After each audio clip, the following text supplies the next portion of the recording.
Hey, thank you so much for joining me in today's video. As you guys can see, I have Travis Spencer of Real Estate Mindset. Thank you so much for joining us, Travis. Oh, Jason, it's always a pleasure, man. And thank you for all the help you've given me for the last a year. I think it's been. It's been a pleasure working with you, Jason. You too, buddy. I appreciate you. Yeah, I think this is the first time we've had you on my channel. We did an interview, a couple of videos on your channel when you visited my neck of the woods, which is Sacramento. So I'm excited to do this because I know we have a lot of similar subscribers and viewers on my channel and also your channels as well. So I think that um, people will get some value out of this. And this is kind of a collaboration that a lot of people have wanted to see for quite some time now. So yeah, thank you for hopping in and talking about the housing market here. So I just kind of want to start off by, we definitely have a different take and different viewpoint regarding our housing market, I would say, but we also have some similar views as well. So I'm really curious to learn, what is your biggest challenge you see regarding our U.S. housing market overall? What do you see as like kind of like the big red flags right now? Well, I would say the big red flags right now is the way that people are purchasing, and the way that they're purchasing is based on a narrative that, quite frankly, is not working. They're purchasing based on more of an emotion versus based on the data. So that's a huge problem. But also a huge problem, Jason, is the lack of fundamentals when purchasing real estate right now. And so what I see happening right now, first of all, it's there's no blanket statements. We can't make any blanket statements. Real estate's all about local, right? Even going to Yeah. subdivision, if people really, all we're talking about is macro. It only gets micro when we go into subdivision and we see those Yeah. property trends. And so I wish more people were doing that, finding wedge, finding cash flow, but they're not. And so what I think is going to happen, though, as a result of these interest rates again going over 7%, it's going Yeah. to further crush demand even more so than last year, and that's going to allow us to, obviously, inventory is coming back. We have 23% more inventory year over year. The key, though, Jason, what I want to see this year, what I want to see in 2024, is I want to see buying demand stay low, and I want to see inventory sustain.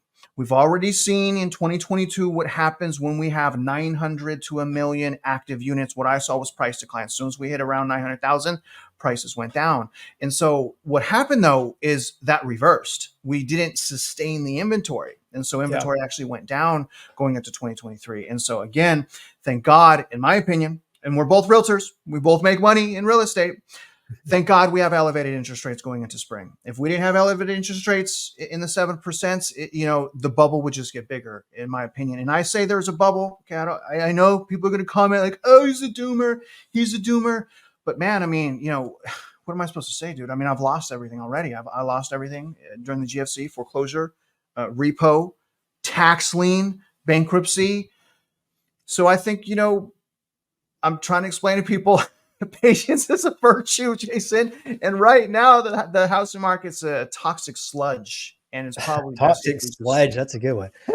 Yeah, Yeah, I mean, the it the is. rise in rates, what really caught my attention is that, we're at like around like 7.3 to 7.4% on average nationwide for people with great credit, putting 25% down. And this is basically like the worst timing for anyone who works in the real estate industry, right? Because this is spring home buying season. This is when Mhm. people get paid. And so, yeah, at 7.4%, that should kind of take the wind out of the sails regarding our housing market, one would assume. But what I'm personally seeing in my neck of the woods is that people are still deciding to move, but just in lower numbers, right? People making lifestyle decisions to buy or sell due to maybe they're pregnant, they Mhm. want to move out of the San Francisco Bay Area, want to move to Sacramento because it's more affordable, et cetera. So we'll always see these people buying and selling real estate based on lifestyle decisions, regardless of what the data tells us. And I Yes. think you and I are kind of similar regarding like we're both, I would say, kind of analytical. We love looking at data, but not everyone makes decisions based on whether to buy or sell a house based on data because they have lifestyle decisions as well. So to me, the biggest like red flag is the unaffordability. I talk about that on my Yeah. channel. I know you talk about it quite a bit as well. I know that a video I just made yesterday, and you just posted it as well, regarding Redfid's report. They stated that overall housing payments all-time record highs, even though we're at lower rates compared to October last year. Wild. Well, I mean, the prices, right? Yep. It's because the prices are still high. And, to what you said, Jason, I know I'm going to get hate in the comment section. I don't even care. Okay. The thing is we need This is this. an open forum, man. You can do it. You can say whatever you want. Whether you're a realtor, an investor, whether you're a troll or not, we need the housing market to come back to balance, especially if you're a realtor and want to make money. And so what I'm saying is thank God we have these elevated interest rates, because we need balance back, because the last 3 years have been way out of whack.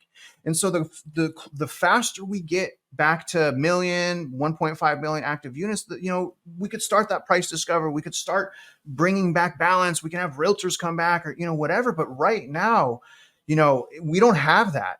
And we're on this journey. And I think, Jason, just overall, man, I think that if we can, and I know people buy for different reasons, but if we can wait for election, if we can wait for a recession, I think that's going to be your safest bet. But to add to your point, when we look at PE ratios, the price to earning ratios of homes, right now we're at like record high PE ratio, which is how many years of your salary it takes to purchase your house outright. And so right now, depending on the data source, there's so many different data sources, so many different median versus average income. But again, it's record high, sitting at over 7. And during the GFC, Jason, we only went to, I think, about 6.1, again, just depending on the data. So we have a bigger asset bubble from a price standpoint than the GFC. And in our entire history of America, biggest asset bubble from a price standpoint, PE ratio.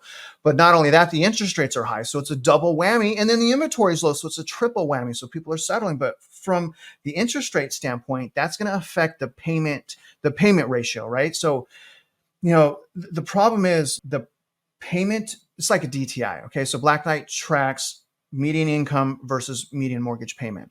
And that's at almost record highs as well. The record high was actually a few months ago. I think it was around October. We hit about 38%, but right now we're at 34%. We're at or above right now at GFC. And so what I'm trying to paint the picture here is, in my opinion, Jason, from a PE standpoint, there's the data. That's what I'm basing this off of. From a PE standpoint, we have a bigger bubble than the GFC. From an unaffordability standpoint, we have a more unaffordable market than the 80s in history. And so that combo of things, dead man walking. And I know I say that because I've got hurt. I'll admit it, Jason. I've been hurt. And so I'm cautious, and I don't have a crystal ball. And that's fine if you disagree with me. But I am talking about historical trends. And I believe that it's appropriate for many of us to be cautious as a result of the prices, and as a result of the payments, and as a result of the lack of inventory. And it's good, and we see these trends reversing, Jason, this year. The inventory is reversing, payments aren't, because we have to keep demand low. Isn't that wild? And so it's slow. It's a slow process, man. It is. The real estate market's slow to react. I always compare to the stock market, right? If Zillow announces that earnings went down big time, the stock drops within seconds, right? But when rates increase by 29 basis points, we saw on Wednesday, it's not like a home prices decreases like that. It takes time, and it's a long lagging effect. If we have these high rates, how they impact prices. So yeah, it's kind of a challenging market for buyers, right? Because if you're a home buyer last week when rates were at 7.1%, now they're at like 7.4%.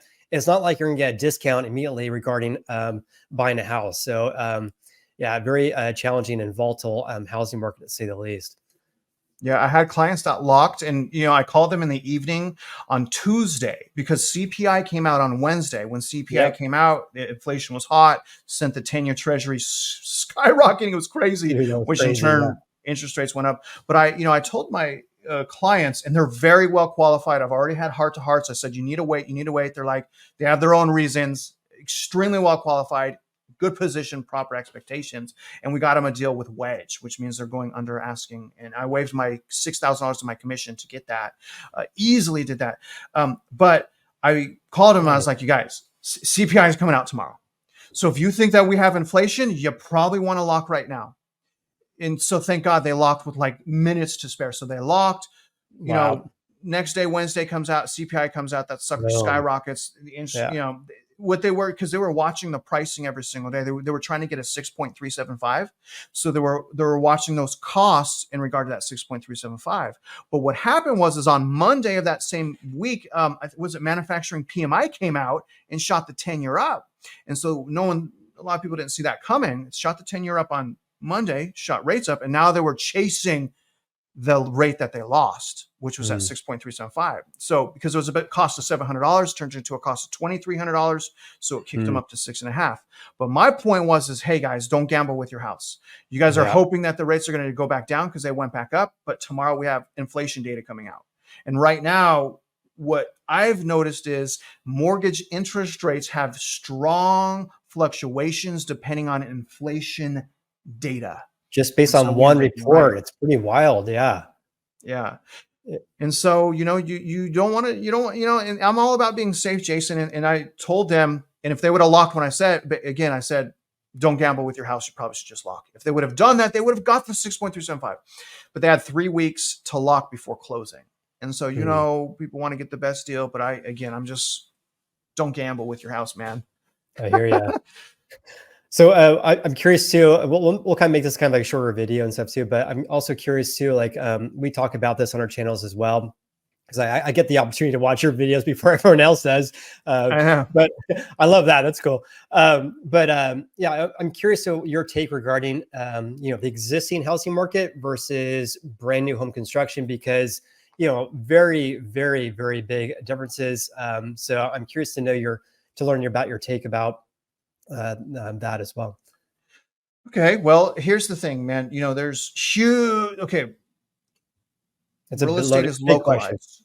I mean, I could explain. It's complicated. I mean, there's so many different areas and locations of real estate, and likewise, new homes are different than existing homes. There's two completely different markets.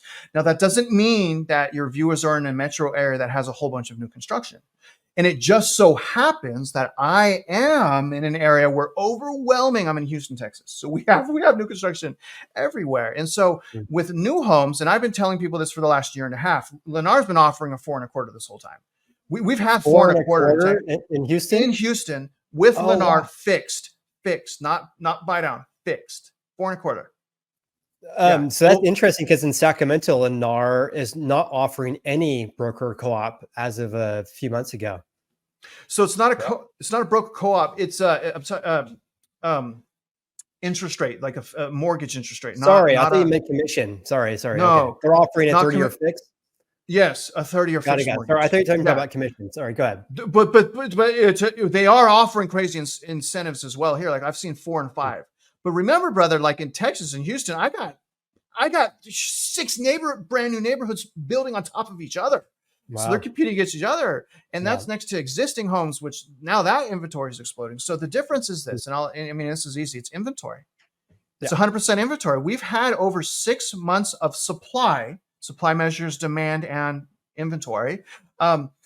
We've had 2 years of consistency in the new home niche of 6 months or more of inventory. And it's generally considered a buyer's market when it's 6 months or more. And so even though these builders are offering these crazy incentives, man, at least in my market, right? Not in every market, but in my market, even though they're doing that, they cannot sustain those prices still. So they're still not able to sustain those prices, because if we look from peak of October of 2022, new home prices have gone down 19.3%. Now, the thing is people say it's just shrinkflation. But, and I've looked at that, I put overlays of sizes of houses on top of the price decline. And so if you look, there's 2 periods of basically 2 stages of price decline when it comes to new homes. There's a massive price decline from Q4 of 2022 into Q1 of 2023. I believe it was about 12% price decline. Houses for median and average went up in size during the fastest price decline. They went up in size only a little bit. Okay. So they went up in size. Looking at housing starts or what? That's looking at the size of sold homes. So when you look at the sold home data, it has the square footage of the home sold as well. And so I'm waiting on Q1 of 2024, which should come out hopefully soon, and then I can finish my analysis. But here's the interesting thing. When we go into Q3 of 2023, houses do get smaller. And so, okay, At the same time, houses are getting smaller, the price decline actually levels out slightly. So in other words, what I'm trying to say, Jason, is the data is completely backwards, because during the largest price decline, home values went up. They went down recently, but prices have not dropped as sharply up until January and February. But again, I don't have that data. So what does all of this tell us, right? To me, what this tells me is during about Q2-ish of 2023, that's when most builders across the nation really started hammering down buying incentives. And a lot of them switched from buy downs to fixed rates. And as a result of that, that's what you see in that data. But on top of that, remember, a lot of these new home builders are not marking down on the appraisal value the concessions. They are required by Fannie Mae. Anyone that gives that buyer any incentive to purchase that house must be included in that appraisal. So you must take that out of the appraisal value. They're not doing that. So I'll I wonder how argue they that do that price for like decline would be more. Go ahead. Sorry. sorry. Yeah, I'm wondering how they would do that. Like, if they give like a $10,000 closing cost credit, that's easy to put that down. But how would you quantify or value giving a buyer a 4.1% or 4.5% 30-year fixed rate when the average rate is around 7%? Maybe it's the cost involved in what the builder has to pay the lender. 100%. I mean, Yeah. Fannie Mae came out with a warning and said, "Hey, you guys better." They found, I think it was millions. I think it was 4.8 million. They reviewed millions of appraisals and found like 4.8 million of those appraisals did not adjust for sellers' concessions as required by Fannie Mae and Mm. qualified mortgages, and they are not doing that. So there's this whole fraud situation going on. And my thing is this is another thing with new homes, Jason. A lot of those people have the new homes. A buyer will sign an arbitration agreement, which means they essentially cannot sue them, cannot sue the Yeah. builder. So I'm like, hey, if Oh you can man. prove that they lied to you about the value of this house and committed fraud, maybe that contract would be void, the arbitration agreement, and now you can go after these builders.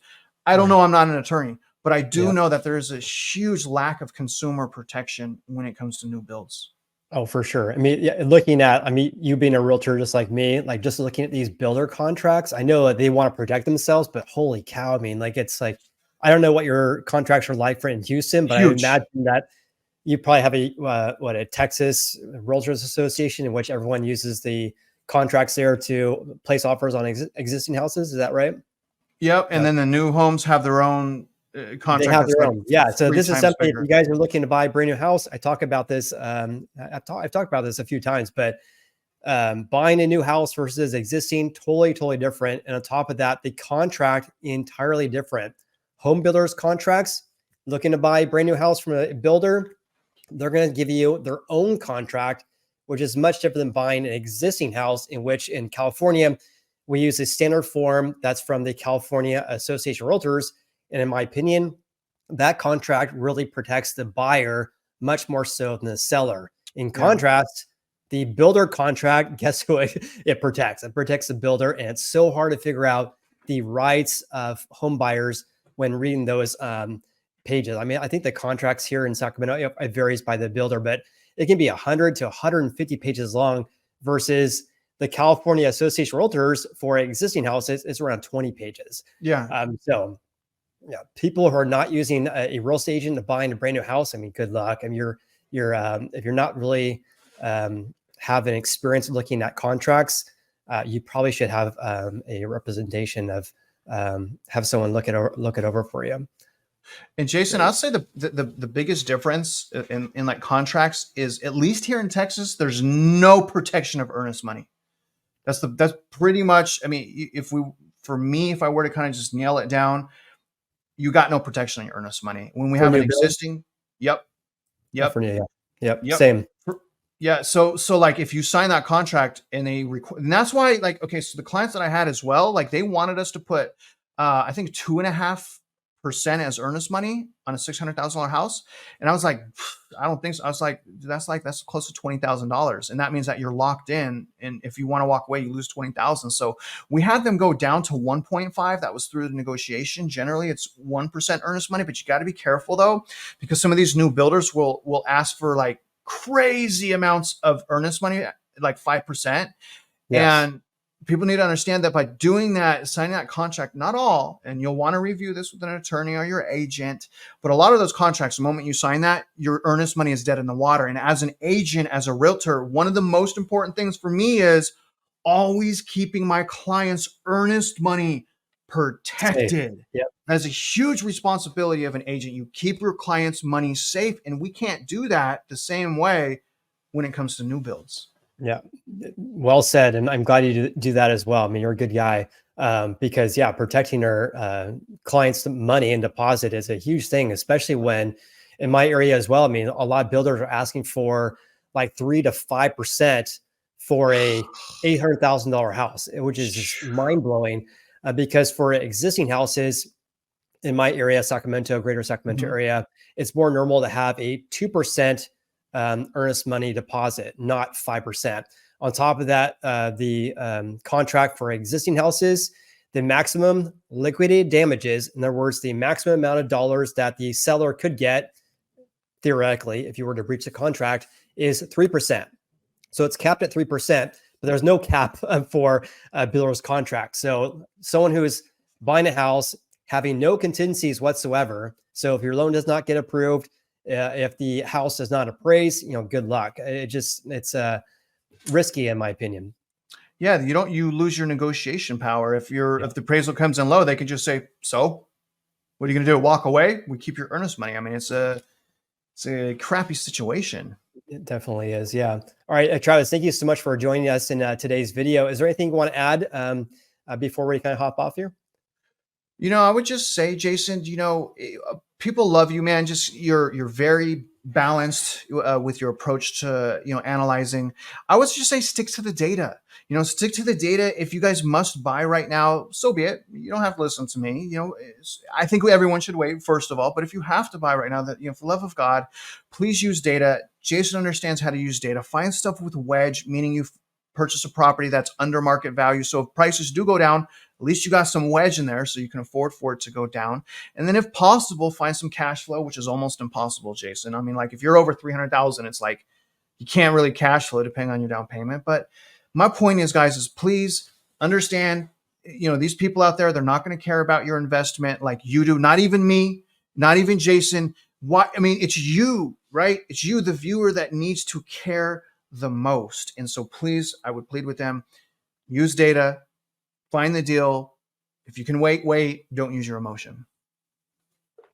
And with that said, thank you so much for joining us in today's video. Thank you, Travis. Appreciate you, buddy. Yes. And yeah, let's do this again sometime soon. Everyone who is watching today's video, please like and subscribe. Also check out Travis's channel, which of course is Real Estate Mindset, coming up on about 100,000 subscribers. Pretty awesome. So that's off to you, bud. You as well. I was trying to catch up to you, man. You will. I'm pretty confident you will this year. Awesome. Everyone watching today's video, please like and subscribe, and we'll see you in the next video. I appreciate you.